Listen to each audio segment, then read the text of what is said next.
Hello नमस्कार दोस्तों, कैसे हो? Good morning. आप सभी का स्वागत है प्रकाश ITI यूट्यूब चैनल पर। दोस्तों आज क्लास स्टार्ट करते हैं अपन। पिछले क्लास के अंदर आपने पढ़ी थी डीसी से संबंधित मशीनें। कौन सी मशीनें? डीसी से संबंधित मशीनें। आज जो भी पढ़ेंगे अपन एसी से संबंधित। किससे संबंधित? एसी से संबंधित।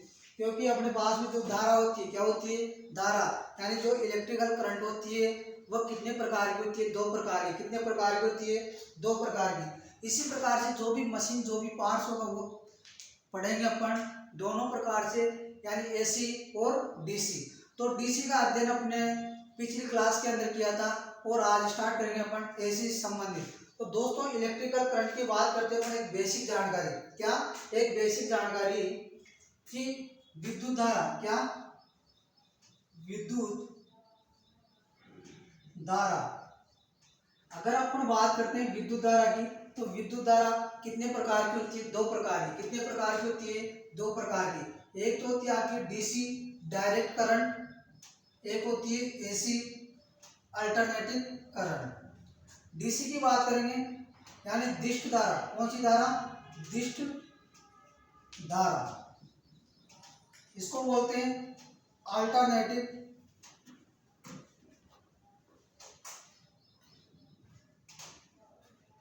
करंट या धारा।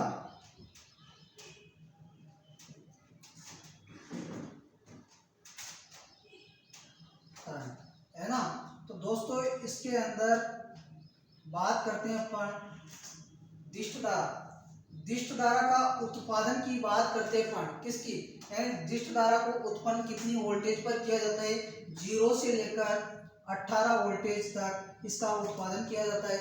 जबकि अल्टरनेटिव करंट यानी एसी धारा का उत्पादन दोस्तों यानी कि 230 वोल्ट से लेकर 33,000 kVA वोल्ट तक होती है। तो दोस्तों अपन देखते हैं जो मशीन होगी एसी मशीन, अगर डीसी मशीन की बात करें या डीसी धारा की बात करें, अगर दिष्ट धारा की बात करते हैं तो डीसी से चलने वाली जो मशीनें होती है, क्या होती है? दिष्ट धारा से चलने वाली मशीनें होगी आपकी। यानी दोस्तों यहाँ पर आपको दिखाया गया दिष्ट धारा। कौन सी धारा? दिष्ट धारा। तो दिष्ट धारा के अंदर यानी कि मशीन की बात करेंगे, मशीन की बात करेंगे दोस्तों, मशीनें भी कितने प्रकार की होगी? दो प्रकार की। एक तो होगा आपका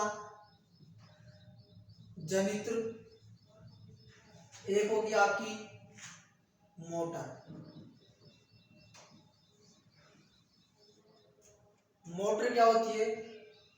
वह युक्ति या वह मशीन, वह युक्ति या वह मशीन जिसको आप इनपुट के अंदर इलेक्ट्रिकल एनर्जी देते हो और आपको आउटपुट में मैकेनिकल एनर्जी प्राप्त होती है, वह क्या कहलाती है? मशीन कहलाती है। यानी कि साधारण लैंग्वेज की बात करता हूं मैं दोस्तों, किसकी? साधारण, जैसे अपने गांव के अंदर मारवाड़ी भाषा में बोलते हैं, क्या बोलते हैं? मारवाड़ी भाषा के अंदर बोला जाता है कि कोई भी मशीन हो, कोई भी मशीन या कोई भी पार्ट्स होता है तो आप उसके अंदर विद्युत धारा देते हो, सप्लाई देते हो, तो आपको वह क्या देती है? यांत्रिक ऊर्जा उत्पन्न करती है। कौन सी ऊर्जा? यांत्रिक ऊर्जा। जैसे आप पानी की मोटर होती है, क्या होती है? पानी की मोटर होती है, पानी की मोटर को आप सप्लाई देते हो, क्या देते हो? सप्लाई देते हो। तो सप्लाई देते हैं तो आपको क्या उत्पन्न करती है? वो उससे क्या मिलता है आपको? क्योंकि पानी एक स्थान से लेकर दूसरे स्थान पर भेजना, उसका वही कार्य होता है मोटर का। क्योंकि मोटर कब स्टार्ट होगी? जब मोटर को आप करंट दोगे। आप मोटर को इनपुट के अंदर करंट दिए तो करंट देने से मोटर क्या होगी? राउंड की, तो राउंड करेगी तो पानी को रोटेट करेगी, यानी पानी को घुमा के प्रेशर देगी, यानी नीचे से ऊपर की ओर चढ़ा देगी। तो यानी कि साधारण भाषा में जो आपकी मशीन होगी मोटर को इनपुट के अंदर इनपुट में दिया जाता है विद्युत धारा और आपको आउटपुट में प्राप्त होती है आपको यांत्रिक ऊर्जा। कौन सी ऊर्जा? यांत्रिक ऊर्जा। यांत्रिक ऊर्जा को बोला जाता है मैकेनिकल एनर्जी। कौन सी एनर्जी? Mechanical energy. तो यानी कि वह मशीन या वह युक्ति जिसको आप विद्युत धारा देने पर वो आपको यांत्रिक ऊर्जा उत्पन्न करती हो, वह मशीन ही क्या कहलाती है? मोटर कहलाती है। क्या कहलाती है? मोटर। तो अब मोटर को आपके ऊपर डिपेंड करता है ये चीजें, मोटर किस प्रकार की मशीन थी, डीसी मशीन थी या एसी मशीन थी। तो बात करता हूँ अभी आपको, कौन सी मशीन है यहाँ पर?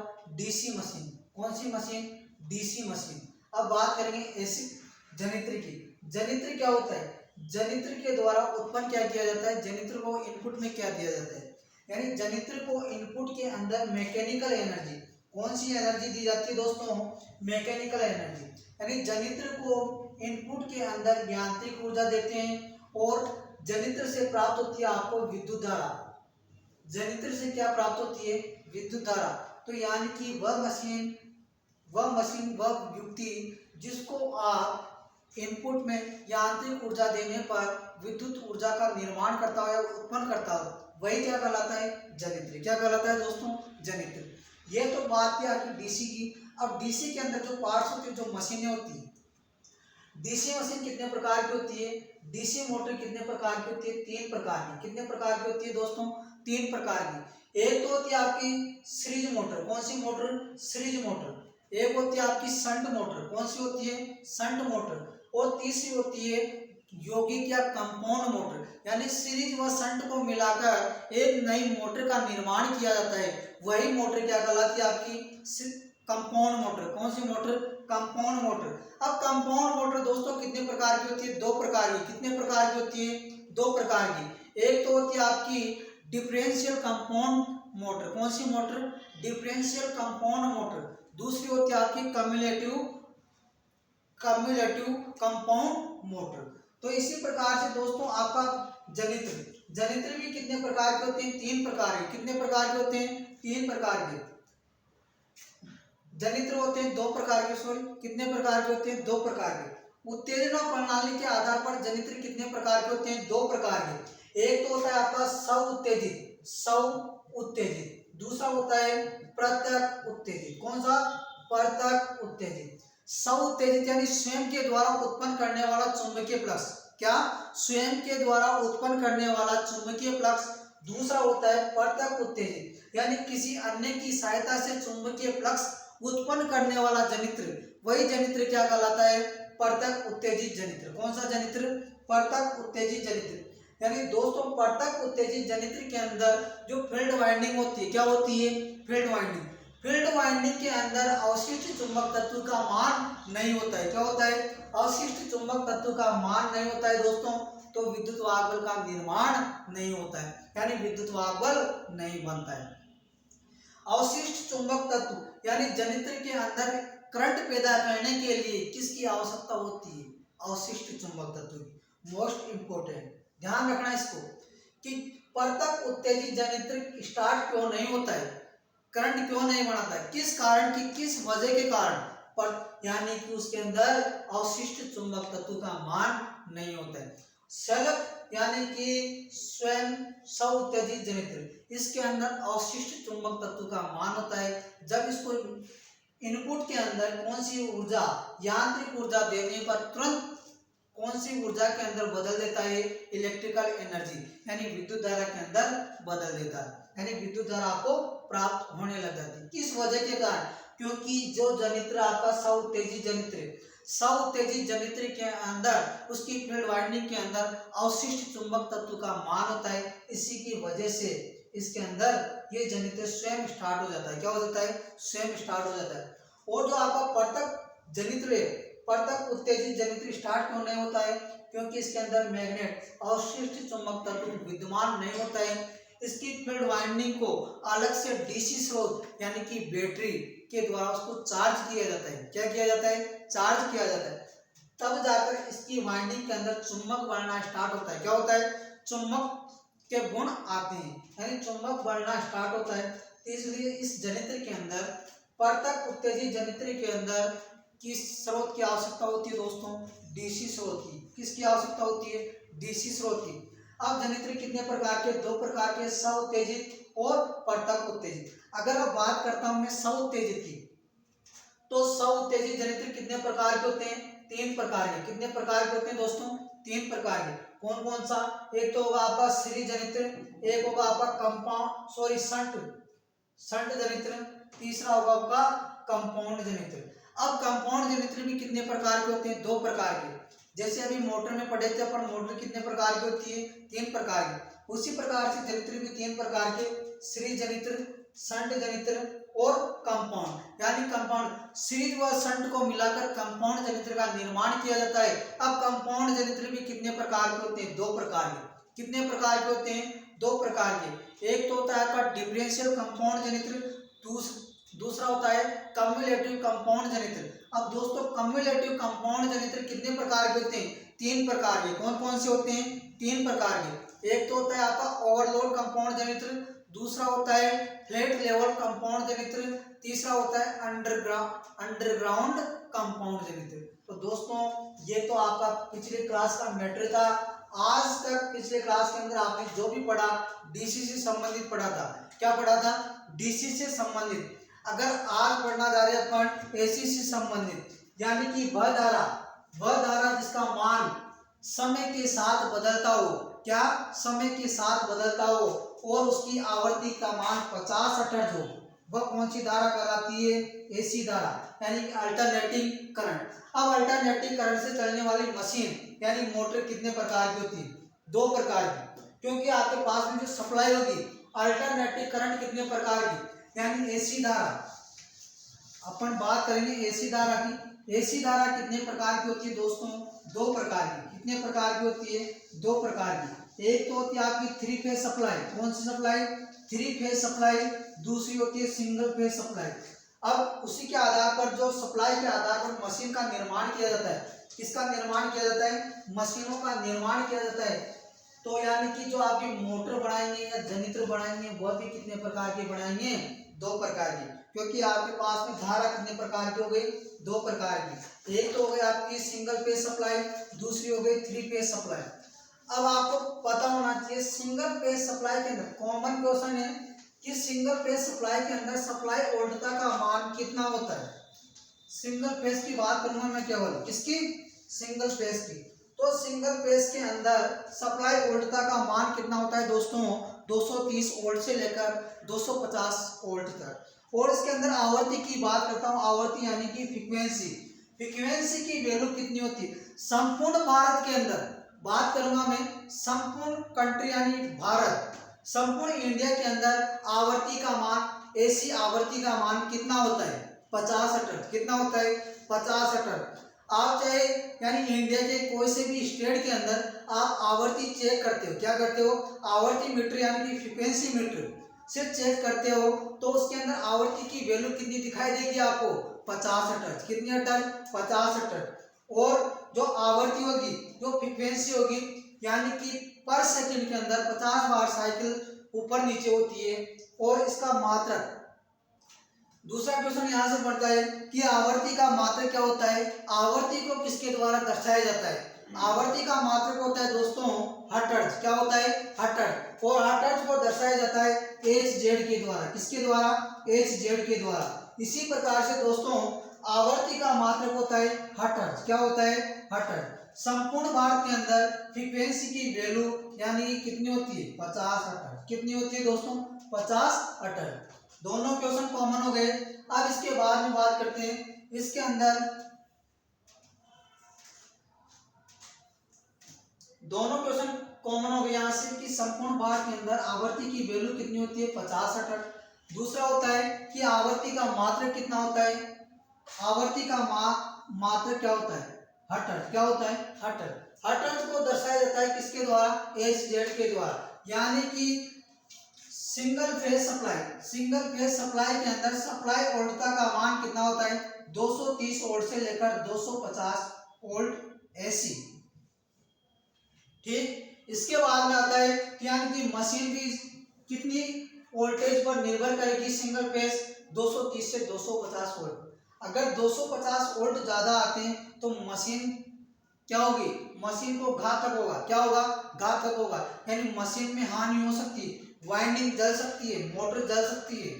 यानी कि जो सिंगल फेज वायरिंग है वह भी आपकी जल सकती है, क्योंकि यहाँ पर निर्धारित धारा निर्धारित वोल्टेज कितनी यहाँ पर 250। तो जो भी पार्ट्स बनेगा सिंगल फेज का कितने वोल्टेज तक बनेगा 250 वोल्ट तक। अगर 250 से ज्यादा आता है 260 आता है तो आपका उपकरण नष्ट हो सकता है। क्या हो सकता है? नष्ट हो सकता है।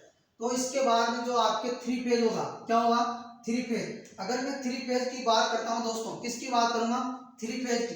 3 फेज के अंदर देखो कॉमन क्वेश्चन है यहाँ पर कि संपूर्ण भारत के अंदर 3 फेज के अंदर 3 फेज की बात करूंगा 3 फेज के अंदर संपूर्ण भारत के अंदर सप्लाई आवृत्ति का मान होता है 50 हर्ट्ज। कितना होगा 50 हर्ट्ज। चाहे आपकी सिंगल फेज हो चाहे 3 फेज हो, लेकिन आवृत्ति तो आपकी क्या होगी सेम होगी। क्या होगी सेम होगी। तो दोस्तों इसी तरह पढ़ते रहना, बस आपका सहयोग चाहिए। बस आपको कहीं भी दिक्कत आए तो दोस्तों कमेंट बॉक्स में कमेंट करना, सर हमको ये दिक्कत आ रही है, आपके प्रॉपर सॉल्यूशन किया जाएगा आपका क्वेश्चन का। और इसी प्रकार जो आप चल रहा है आपका सिंगल पेज और 3 पेज, तो 3 पेज के अंदर सप्लाई आवृत्ति कितनी होती है 50 हर्ट्ज। कितनी होती है 50 हर्ट्ज। और संपूर्ण इंडिया के अंदर भी आवृत्ति की वैल्यू कितनी होगी 50 हर्ट्ज। कितनी होगी दोस्तों 50 हर्ट्ज।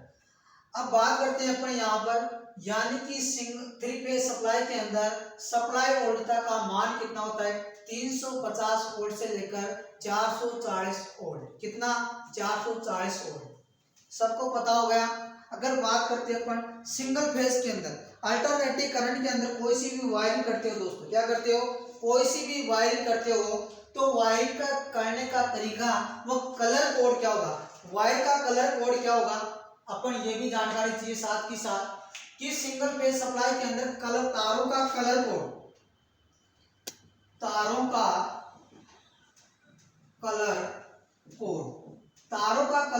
क्या होगा, क्योंकि सिंगल फेज के अंदर चलते हैं 2 तार, एक तो होगा फेज का दूसरा होगा न्यूटन का। फेज तार हमेशा किस रंग का होगा लाल रंग का। किसका होगा लाल रंग का। अब न्यूटन की बात करते हैं दोस्तों। न्यूटन का कलर कोड यानी कलर कौन सा होगा ब्लैक, यानी कि काला। कौन सा कलर होगा दोस्तों काला। एक तो हो गया लाल दूसरा हो गया काला। तो दोस्तों कभी कभी प्यार से माँ बाप बोलते हैं दादा दादी बोलते हैं अरे मेरे लाल पीले। तो दोस्तों इसी तरह पढ़ते रहो बस। तो यानी कि अब बात करेंगे अपन 3 फेज की। किसकी बात करेंगे 3 फेज की।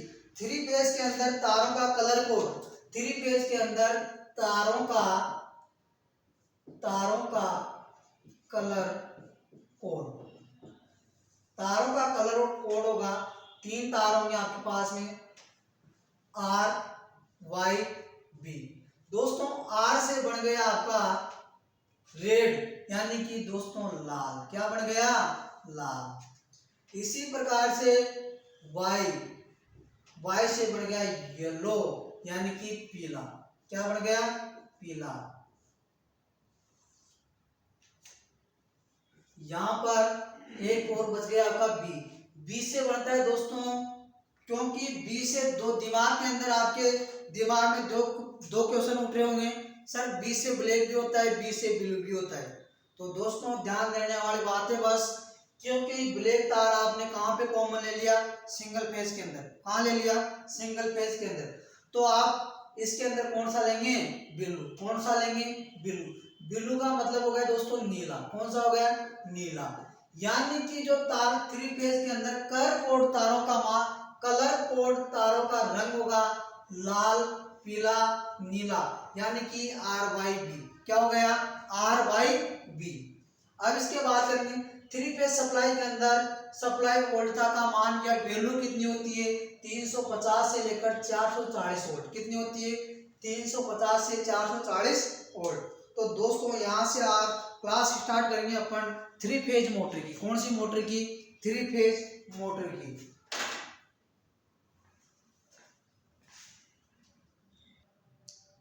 तो दोस्तों समझ में आ गया आपको। यहाँ से स्टार्ट करेंगे अपन 3 फेज मोटर। कौन सी मोटर 3 फेज मोटर। तो 3 फेज मोटर कौन कौन सी होती है कौन कौन सी नहीं होती है देखते हैं।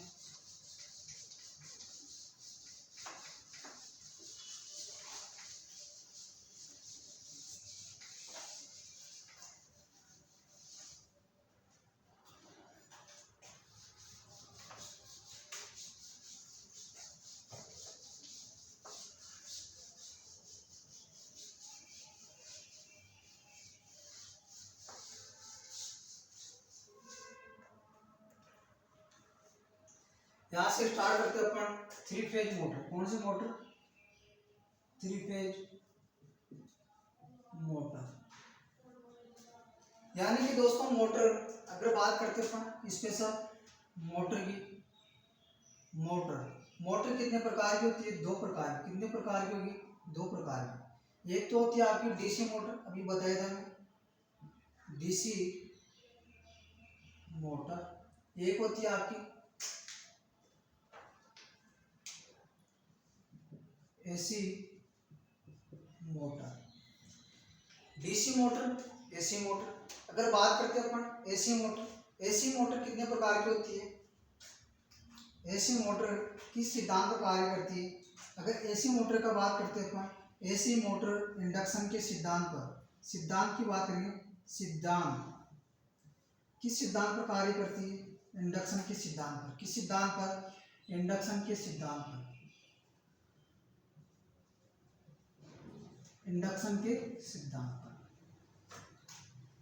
अब डीसी मोटर और एसी मोटर के अंदर जो अंतर होते हैं, मुख्य अंतर, वो बात करते हैं अपन। 2 मोटर आपको दिखाई दे रही है, एक तो स्पेशल दिखाई दे रही है आपको डीसी मोटर, एक दिखाई दे रही है आपको एसी मोटर। नॉर्मल क्वेश्चन बन रहा है यहाँ से कि एसी मोटर किस सिद्धांत पर कार्य करती है? इंडक्शन के सिद्धांत पर। इंडक्शन यानी कि प्रेरण। क्या? प्रेरण। तो यानी कि जो डीसी मोटर होती है, डीसी मोटर के अंदर, डीसी मोटर के अंदर जो घूमने वाला पार्ट्स होता है, बात करते हैं अपन पार्ट्स की बात करेंगे। एक तो होगा स्थिर रहने वाला, स्थिर रहने वाला, एक होगा घूमने वाला।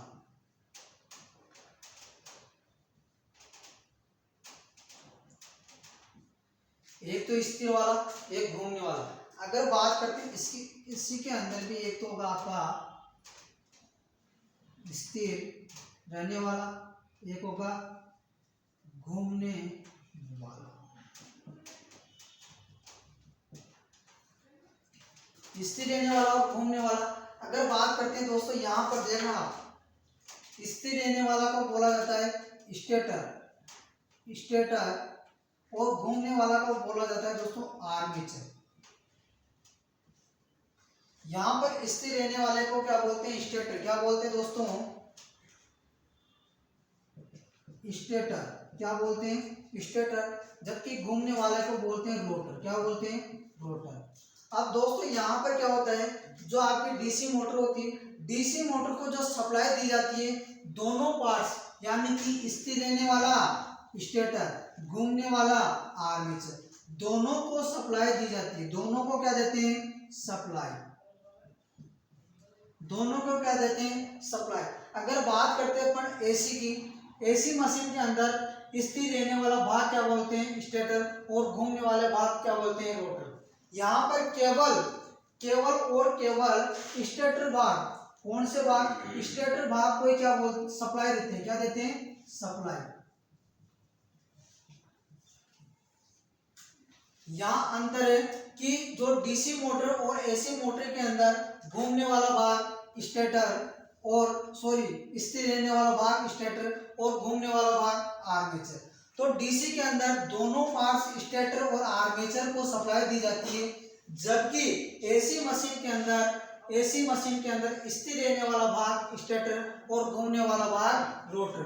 यहाँ नाम चेंज हो गए, घूमने वाला भाग का क्या हो गया? नाम चेंज हो गया। डीसी के अंदर घूमने वाला भाग होता है आर्मेचर, जबकि एसी के अंदर घूमने वाला भाग होता है रोटर। क्या होता है? रोटर। तो दोस्तों यहाँ पर एसी मशीन का जो पार्ट्स होगा स्टेटर को केवल सप्लाई दी जाती है, रोटर को कोई सप्लाई नहीं दी जाती। तो अंतर समझ में आया होगा दोस्तों। अगर मैं बात करता हूँ यहाँ पर डीसी मोटर की घूर्णन गति, क्या? घूर्णन गति। अब डीसी मोटर की घूर्णन गति यानी कि दोस्तों घूर्णन गति क्या होती है वो भी देखते हैं अपन। डीसी मोटर की घूर्णन गति, सप्लाई की बात हो गई थी ये तो।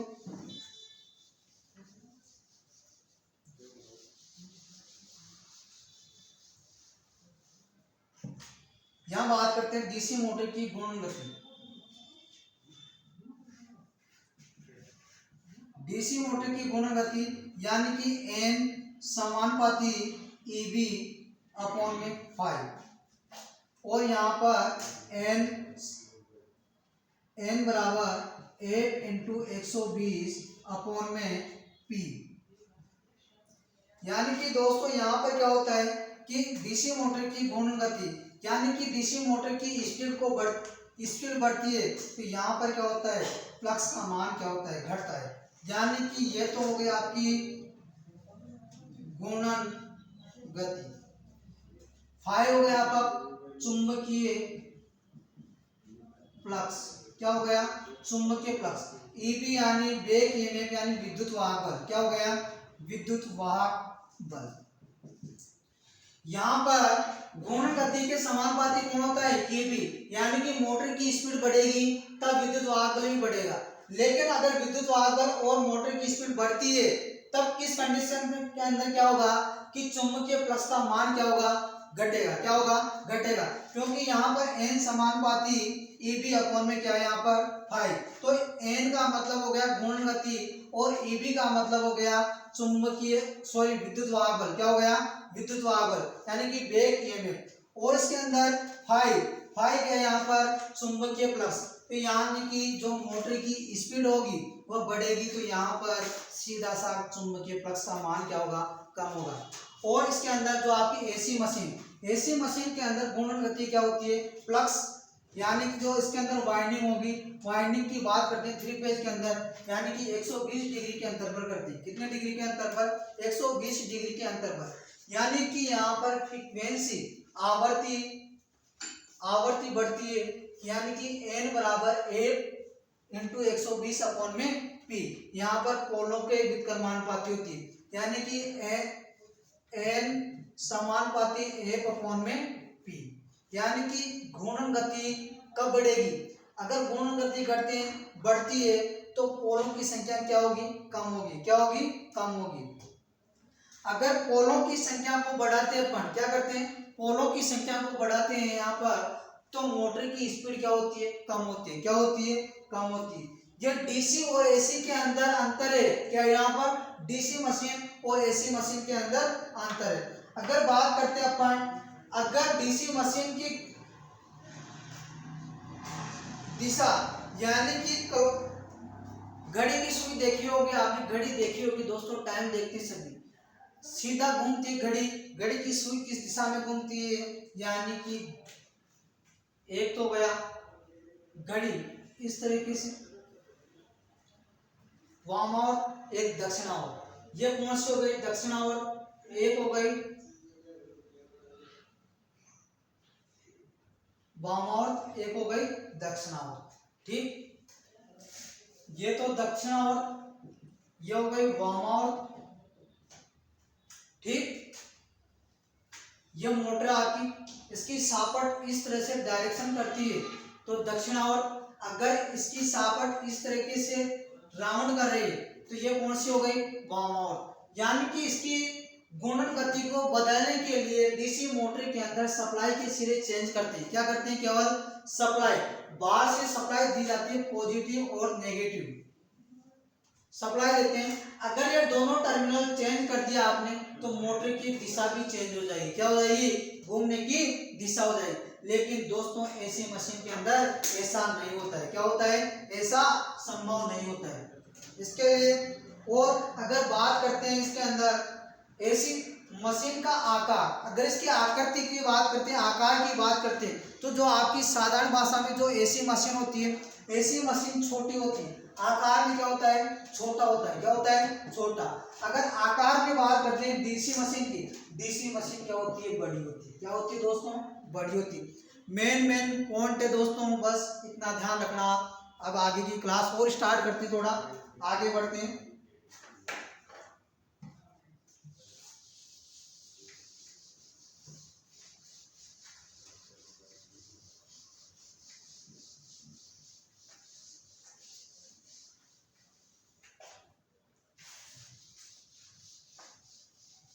तो दोस्तों समझ में आया होगा, मैं आशा करता हूँ आप सभी से। अगर किसी भी प्रकार से आपको कोई भी दिक्कत आती है वीडियो के अंदर तो दोस्तों कमेंट बॉक्स में कमेंट करके ज़रूर बताना और वीडियो को लाइक एंड शेयर ज़रूर करना। दोस्तों थैंक यू, धन्यवाद। आज की क्लास से ही समाप्त।